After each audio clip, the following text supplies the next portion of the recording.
ini kita sudah tiba dan berada di Suplek Dona di Desa Nanganesa, Kecamatan Dona, Kabupaten Ende.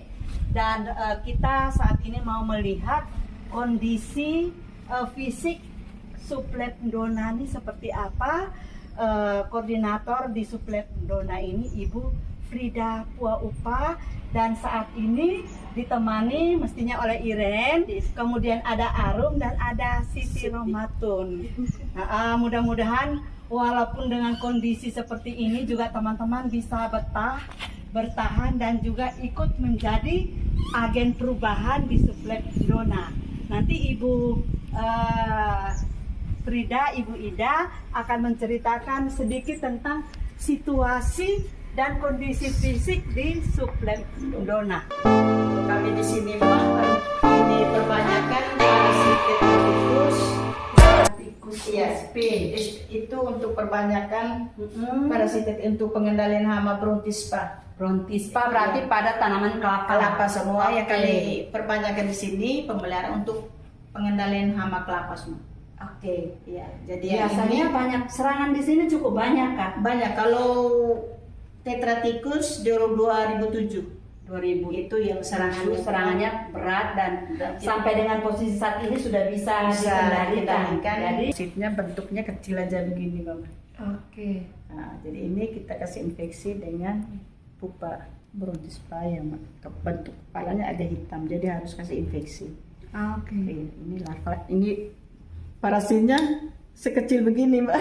Iya. Iya. Jadi itu melihatnya juga pakai mesti di bawah mikroskop kalau atau mata telanjang, tapi yang penting pakai kacamata ketika kita sudah tidak bisa melihat. Ini sudah kita kasih infeksi dari tanggal 13, jadi dia sudah mulai kaku. Oke, berapa lama dibutuhkan untuk ini? Kalau kita di Edes ini hari ke 12 atau 14 dia sudah keluar.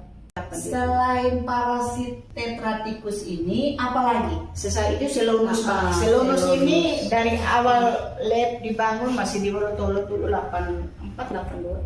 Itu sudah perbanyakan parasit Selonus. Jadi ini kami perbanyakan hanya inangnya saja, Pak. Iya. Karena saya masih ingat pesanan dari ini, inangnya dari kentang, Pak. Hama kentang. Oh, gitu. Nah, jadi maksud kami tetap perbanyakan. Jadi yang ada ini kentang-kentang. Iya, kentang sudah di hama ini yang bukunya kesehatan itu akan keluar hama ini kan hama kentang. Oh ya. Iya. Jadi kok bisa dekat ke sini untuk maksudnya kami itu pun pesan dari mantan kepala dinas dulu, masanya Pak yang dia udah bilang tetap ada. Ini makannya apa ini? Itu kentang dengan air gula. Dan air gula. Iya. Kalau iya. Jadi itu tetap ada, Mak. Terus salah satu waktu ada ledakan hama ini kan untuk pengendalian hama batracena. Yang buahnya di dalam seludangnya saat kita sedang membengkak, kalau ada buah yang ada bintik-bintik kayak kelenjar kuning-kuningnya dan itu berarti buahnya rusak, sudah terserang hama batracena. Jadi ini untuk ini pengendalian di hama batracena kelapa. Oh. Jadi ini kita peliharakan inangnya, Mak. Maksudnya kalau ada ledakan kita tinggal ambil parasitnya, kita kasih infeksi dengan telur dari inang ini, terus lepas. Tidak, Mak. Setelah kita kasih infeksi, kalau dia terinfeksi, dia keluar parasit. Kalau tidak terinfeksi, dia kembali ini imago ini. Bagaimana cara kita, misalnya untuk pengendalian di lapangan itu yang kita lakukan untuk menggunakan ini bagaimana caranya? Nah, setelah ada parasit, misalnya setelah ada parasit selonuk, setelah infeksi, kedua jantan kita kawin. Ya. Setelah kita kawin, kita lepas lapang baru dilepas, Mak. Oke. Lepasnya kita isi pakai tabung, pakai ini. Ini tutup. Kalau parasit selonuk biasa sampai di ini, dorong panjat naik, langsung lepas pakainya. Kalau panjat kelapa, jadi biaya juga kita harus. Ya, pasti kan membutuhkan bantuan orang laki-laki untuk panjat kelapa. Yang menjadi tugas utama di sini. Ini ya, karena Selonus sama Tetraticus. dengan Silopurus, Mbak, Silopurus, dan kita harus perbanyakkan labu. Kita sejak 2020 kita tidak perbanyak karena tidak ada dana, toh. Kita kalau dia mah setelah kita beli labu, seleksi labunya yang tua, yang tidak luka, labu kuning, iya, labu. Pokoknya labu. lampu kuning. Oh ya. Nah, tapi yang tidak luka, tidak ada goresan, masih ada tangga, jadi kita perbanyakannya di sini. Tapi itu pun ini kan kalau Predator Siloporus untuk pengendalian hama kelapa juga pada hama Aspidotus, tanaman kelapa. Serangan hama itu di 2002. Iya. Kita introduksi dia dari UGM, dari PUSU. Sekarang kalau laporan-laporan serangan hama kelapa yang seperti ini kita ada, masih di ada. lapangan kita ada, Di tinggal lapangan. kita input dari lapangan. tapi tidak banyak atau eksplosif ledakan. Kalau ada lokasi yang masih ada pakannya banyak, masih ada serangan, ada hama ini Aspidotusnya banyak, masih banyak lokasi. Karena pengaruhnya kita, seperti Silonus, musnah di Kabupaten ini. Di 2002 kan ada serangan hama Aspidotus, jadi di situ menggunakan pestisida kanon. Dulu lokasi kita pada situ di Wolontolo, karena dengan pengendalian pestisida menggunakan pestisida kanon. Pokoknya pestisida lah, musnah dia. Iya. Itulah akibat kelemahan kita tidak tahu Bisa. dulu. Karena dengan serangannya berat, masyarakat sudah tersa pemerintah, ya Menggunakan pestisida. Kan dulu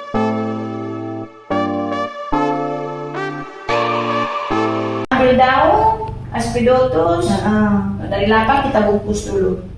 Kalau pakan itu masih ada, dan diularkan ke labu. Nah, setelah labunya penuh di Aspidotus, kita masuk dalam kurungan. Di kurungan ada kurungan. Kita baru ambil lagi ini predatornya dari lapangan, kita letakkan di sini. Nanti orang sendiri yang berletakkan, nanti telurnya ini deh. Baru nanti dia akan keluar lagi Siloporus. Akan dilihat. Jadi ini kita kegiatan yang untuk pengendalian hama kelapa semua. Baik teman-teman sekalian, terima kasih penjelasan dari Ibu Frida Pua Upa sebagai koordinator di Sublab Ndona Ende. Jadi kita bisa melihat bahwa teman-teman juga tetap berusaha bertahan dan tetap semangat dengan kondisi dan dukungan yang begitu terbatas. Nanti kita juga akan melihat dan memotret beberapa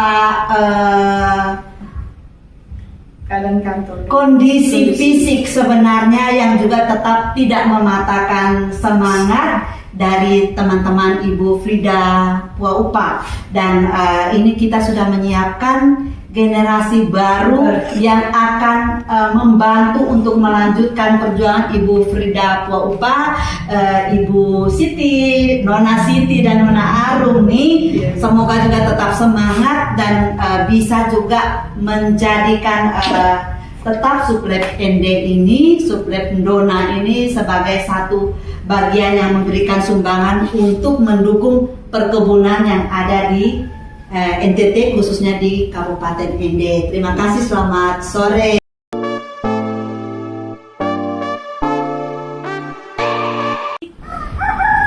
Dari Sublab Ndona, Maida, kita mulai dari depan. Jadi mungkin Maida lihat ini, menceritakan ini rusaknya sudah berapa puluh tahun? Ini mau 12 berapa kan 12-an tahun. Jadi itu baru dimulai dari kondisi plafon. Mari kita masuk lagi ke dalam, Maida. pintu lagi. Coba lihat lagi. Oh, ini kondisi pintu. Pintunya sudah tahan saja. Cuma dipalang dengan kondisi darurat. Ini paku Ini saja. sudah terlepas mati. Oh, sudah terputus engselnya. Sudah pupus. Artinya pilihannya mau perbaiki emsel ataukah mau beli bahan untuk bikin Dengan pintu APH. kalau tidak ini dia sudah. Iya, Itu sudah. iya. Ini atap juga kondisinya sudah memprihatinkan. Kemudian, ya kalau ini ala kadarnya semua untuk mendukung kegiatan perbanyakan APH ya. Dan di sini Itu pintu terus beda juga tinggal kondisi satu. meja, Tinggal satu. kondisi ruangan. Ini juga sudah sebenarnya kalau kondisi kulkas masih baik. Ini sudah mampu. Ruangan, pintu juga sudah. Atau ada yang ngamuk di sini?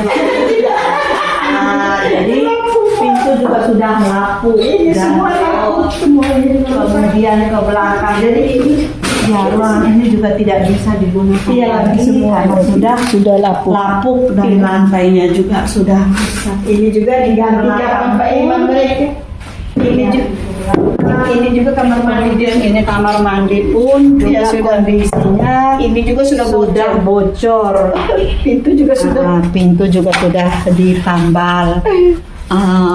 Kita berharap supaya juga masih ada dukungan dana DAK tidak-tidaknya juga untuk bisa memperbaiki fisik bangunan suplek Ndona ini, sehingga juga teman-teman bisa beraktivitas dengan lebih baik untuk melayani juga pembuatan dan perbanyakan KBH di suplek Ndona. Terima kasih, tetap semangat teman-teman. Selamat sore.